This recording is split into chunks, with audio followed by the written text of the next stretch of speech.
Magandang araw po sa lahat and good news guys kasi activated na ang partnership ng Globe at ng Starlink. So sa mga remote areas, sa mga tao na naninirahan sa mga remote areas or sa mga lugar na walang signal ng TM, Globe, Smart, Token Text at iba pang mga network, magkakaroon na ng signal yung ating TM at Globe. So again guys, TM at Globe ang nakipag-partner sa Starlink para magkaroon ng signal sa mga remote areas. So, paano nga ba magkakaroon ng signal ang ating mga cellphone? And also, applicable lang muna ito para sa mga Android devices. So, hindi pa pwede sa mga Apple devices. Android devices lang siya, guys. So, ano nga ba ang gagawin nyo para magkaroon ng signal sa lugar ninyo or sa iyong cellphone?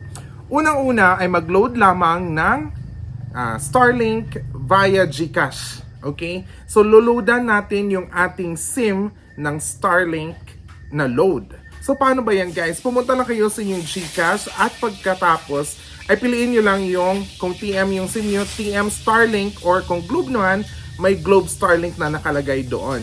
So, may dalawa silang offers which is 99 which is 100 text via 100 text to all network and meron siyang 2 gig na data.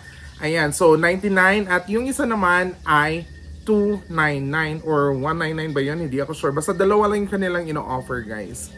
So pagkatapos niyo po niyan, pumunta kayo sa SIM na settings sa inyong phone at i-turn on yung data roaming. Okay? So yun lang yung ating gagawin guys. I-turn on lang natin yung data roaming ng ating SIM at maghintay kasi hindi naman yan agad-agad na magkakaroon ng signal for the first time.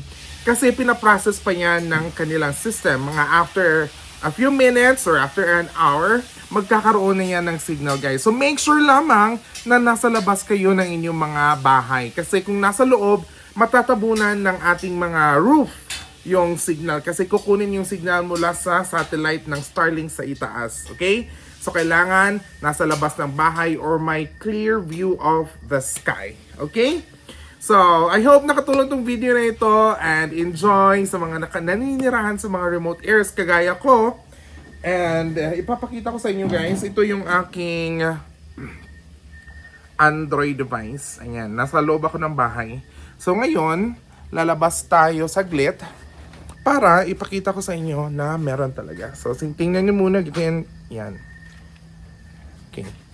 Labas tayo.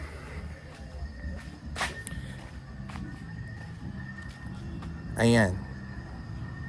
Kita niyo ba siya guys? Wait, i-shift ko yung camera. Ayan, oh, meron na guys. Kakalabas ko nga pala ngayon. Ayan, meron na yan. Tingnan niyo yung SIM1. Meron na yung nakalagay na G Starlink at may signal na siya sa itaas. Yung SIM2 smart yan, so wala yung signal.